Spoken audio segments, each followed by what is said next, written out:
저도 어제 교육자들과 같이 식사하고 차를 마시는 시간들을 가졌는데 어떤 카페인데 케이크 박스가 이렇게 쌓여 있더라고요. 박스가.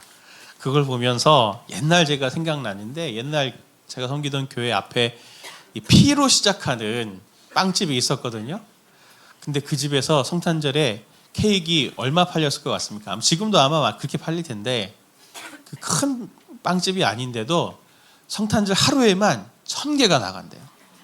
케이크. 그러니 어마어마하지 않습니까? 깜짝 놀랐어요. 1000개를 판다고 한 집에서? 그 집이 뭐 이렇게 막 번화가고 이런 데가 아닙니다. 그런데도 그걸 보고 깜짝 놀랐는데 제가 케이크 박스 쌓여 있는 걸 보면서 어제 케이크 박스 쌓여 있는 걸 보면서 저도 그런 생각이 들었어요. 왜 케이크 저렇게 많이 팔릴까? 교육자들한테 그걸 제가 물어봤더니 아마 예수님의 생일이어서 그래서 이 케이크를 사서 가지 않을까요? 그렇게 얘기하길래 제가 정말 그랬으면 좋겠다. 정말 저 케이크를 사가서 집에서 예수님의 나심을 기뻐하면서 같이 이렇게 생일 축하하고 기뻐했으면 좋겠다. 제가 그런 생각이 들었습니다. 오늘은 그 누가 뭐라 그래도 예수님이 나신 것을 기뻐하는 성탄절이잖아요. 오늘 말씀을 보면 예수님이 나신 지 8일째 되던 날에 예수님이 성전에 올라가서 이 정결 예식을 하던 그때의 상황을 그리고 있습니다. 그때 이제 할례도 하고 이름도 붙이고 그렇게 하거든요. 그때 성전에 가셨을 때 아기 예수님이 두 사람을 만나죠. 한 사람은 시므온이라는 사람이고 그리고 오늘 본문의 뒤에 보면 다른 한 사람이 나오는데 여자인데 바누엘의 딸인 안나라고 하는 여인을 만나게 됩니다. 다른 사람들은 예수님을 못 알아보지만 이 두 사람은 아기지만 예수님을 알아보고 하나님께 약속하신 구원자인 예수님 메시아를 보내주셨다 하면서 하나님 앞에 기도하는 장면이 감사하는 장면이 나오거든요. 적어도 오늘 하루만큼은 우리가 시몬과 안나 같은 사람이 좀 됐으면 좋겠다. 오늘날도 보면 수없이 많은 사람들이 여행 가고 또 연인들과 같이 뭐 맛있는 거 이런 거 먹고 하는 그런 공휴일로 여기는데 정말 예수님의 가치를 이날의 가치를 모르는 오늘 이런 시대 속에서 우리들은 안나와 이 시몬 같은 사람이 됐으면 좋겠다는 생각이 들었습니다. 그래서 오늘 그들이 예수님이 어떤 분이셨기 때문에 그렇게 기뻐하고 즐거워했을까? 그걸 우리가 함께 좀 말씀을 묵상해 보려고 합니다. 그들에게 예수님, 우리에게 예수님은 어떤 분으로 오셨는가? 첫 번째는 위로하시는 분으로 오셨다라고 하는 것을 성경은 이야기합니다. 오늘 시므온이라고 하는 사람에 대해서 이렇게 말하죠. 25절, 26절 말씀을 보면 예루살렘에 시므온이라 하는 사람이 있으니 이 사람은 의롭고 경건하여 이스라엘의 위로를 기다리는 자라. 성령이 그 위에 계시더라. 그가 주의 그리스도를 보기 전에는 죽지 아니하리라 하시는 성령의 지시를 받았더니 이 사람은 이스라엘의 위로를 기다리는 사람이었다라고 말합니다. 우리가 주목할 것은 이스라엘의 위로를 기다리는 시므온이 예수님을 만난 후에 어떻게 하나님께 노래하고 성축하는지도 주목해 볼 필요가 있어요. 28절 29절을 같이 봅니다. 시작. 시몬이 아기를 안고 하나님을 찬송하여 이르되 주제여 이제는 말씀하신 대로 종을 평안히 놓아주시는도다. 29절 말씀을 원문으로 직역하면 이렇게 번역할 수가 있습니다. 이제 당신의 종을 해방시켜 주십니다. 주여 평안을 위한 당신의 말씀을 따라 평안을 위한 당신의 말씀을 따라 주님 이제 주의 종을 해방시켜 주시니 감사합니다. 이렇게 지금 이 시므온이 노래하고 있거든요. 시므온의 이 말의 강한 뉘앙스는 우리가 그전에는 매인 게 있다는 겁니다. 얽매인 게 있다는 거예요. 그 아기 예수님은 그 얽매인 것을 놓아주시는, 해방시켜주시는, 자유롭게 해주시는 분으로 이제 오셨으니 안심이 됩니다. 지금 이렇게 시므온이 노래하고 있는 거거든요. 오늘 성도님들이 이 성탄을 맞이하면서 우리가 기뻐해야 될 이유는 그저 객관적인 사실인 예수님이 우리 가운데 오셨다라고 하는 이것만 생각해서는 안 됩니다. 왜냐하면 그건 다 인정을 하는 바예요. 예수님이 오셨어요. 근데 그래서 어쨌다는 겁니까? 어쨌다는 겁니까? 제가 어제 기사를 보니까 이렇더라고요. 기사 제목이 크리스마스 베이비 원치 않는 임신 낙태 예방을 이게 기사 제목이에요. 기사 내용이 이렇습니다. 크리스마스 베이비 구하기 캠페인. 크리스마스 선물로 임신을 원하나요? 임신했다고 하니 남자친구가 잠수 탔어. 엄마와 아기 두 개의 심장을 지켜주세요. 성탄절을 앞둔 지난 21일 저녁 서울 마포구 홍대 입구역 인근 관광 특화거리인 홍대 레드로드. 영하의 날씨 속에 두꺼운 점퍼를 입으며 중무장한 12명의 봉사자는 사람들이 이목이 쏠리는 곳에서 팻말을 높이 들며 사일런스 피켓팅을 펼쳤다. 어처구니 없는 일이지만 왜 예수님이 나신 날에 이런 크리스마스 베이비를 구하자 뭐 이런 캠페인을 하고 있냐고요. 시위처럼 비슷하게 말입니다. 나랑 상관이 없는 거거든요. 예수님이 나신 거랑 나랑은 아무 상관이 없는 겁니다. 예수님이 나셨어요. 근데 뭐 나랑 그게 뭐 어쨌다는 거냐.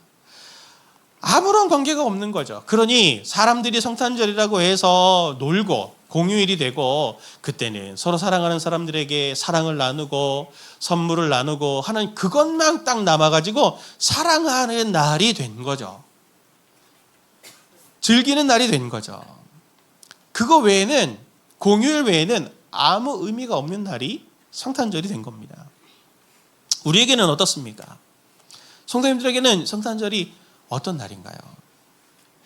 예수님이 성도님에게도 그냥 태어나신 날인데 나랑 아무 상관없는 그런 분입니까? 정말 시므온처럼 성탄절이 의미가 있으려면 시므온처럼 주님께서 저의 매인 것을 놓아주셨습니다. 해방시켜 주신 것이 있습니다. 라는 것들이 있어야 예수님이 오신 것을 기뻐하고 감사하고 노래할 수 있는 그런 사람이 되는 것 아닌가요? 누가복음 2장 25절 26절 말씀 보면 예루살렘에 시므온이라는 사람이 있으니 이 사람은 의롭고 경건하여 이스라엘의 위로를 기다리는 자라 성령이 그 위에 계시더라 그랬습니다. 그런데 위로는 헬라어로는 파라클레토스라고 하거든요. 죄송합니다. 파라클레시스예요. 위로가 파라클레시스. 그런데 요한복음 14장 26절을 보면 이렇게 말합니다. 성령님을 어떤 분으로 소개하냐면 보혜사 곧 아버지께서 내 이름으로 보내실 성령이라고 그랬는데 보혜사가 파라클레토스를 써요. 비슷하죠? 위로를 주시는 분이 성령님이십니다. 성령님이 우리 가운데 오셔서 우리 메인 것들을 풀어주고 죄로부터도 연약함부터도 깨어진 것들로 상처받은 것들로 그 어떤 것이든지 성령께서 오셔서 우리를 위로해 주신 것들이 있는 사람들이 바로 예수님을 노래하고 예수님이 오심을 감사할 수 있는 사람이 되는 거죠. 그러니 예수님이 오신 것을 기쁨을 더 크게 가질 수 있는 사람은 성도님들이 올 한 해를 생각해 보면서 주님께서 어떤 위로를, 회복을, 구원을 나에게 주셨는가라고 하는 것들을 뒤돌아보고 그것을 감격해서 하나님 앞에 예배드릴 수 있는 자가 된다고 하는 것을 꼭 기억하십시오. 시므온은 오늘 29절에 이렇게 말합니다. 주제여 이제는 말씀하신 대로 종을 평안히 놓아주시는도다. 내 눈이 주의 구원을 보았사오니 하면서 예수님을 볼 때 예수님이 아니고 아기가 아니고 주님의 구원을 보았습니다 라고 이렇게 말을 하죠. 오늘도 이 시간 우리에게 찾아오신 예수님을 떠올리면서 동시에 우리 삶을 한번 떠올리셨으면 좋겠습니다. 그러면서 하나님의 구원을 떠올리세요. 내가 주님의 구원을 지금 보았습니다. 이분 덕분에 제가 이 은혜가 있었고 위로하심이 있었고 하나님이 또 저를 이 메인 것으로부터도 풀어주시겠군요 라고 하는 소망으로 나아가셔서 기쁨이 가득한 이 성탄절 되시기를 예수님의 이름으로 축복을 합니다. 두 번째로 예수님이 어떤 분으로 오셨나? 이런 나라도 기억해 주시는 예수님이기 때문에 우리가 예수님을 송축해야 되는 거죠. 오늘 말씀에서 예수님을 구원자라 알아보는 사람이 두 사람입니다. 시므온과 바누엘의 딸 안나라고 말씀을 드렸죠. 두 명은 의도적입니다. 왜냐하면 한 사람의 증언은 증언으로서 자격이 없거든요. 두 사람이 증언을 해야 그것이 증거가 됩니다. 법적으로 채택이 되는 거죠.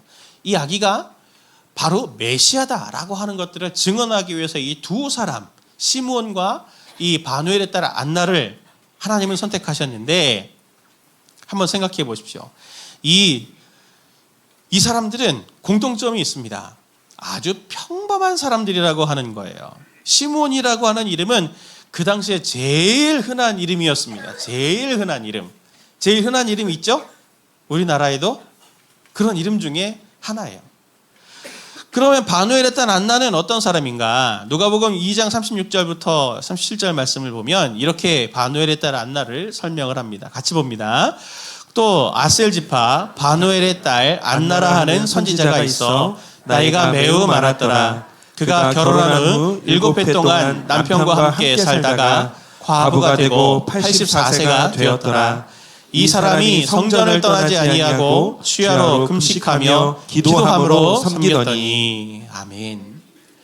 이 안나를 생각해 보면 안타까운 여자입니다. 결혼한 지 7년 만에 남편이 죽었어요.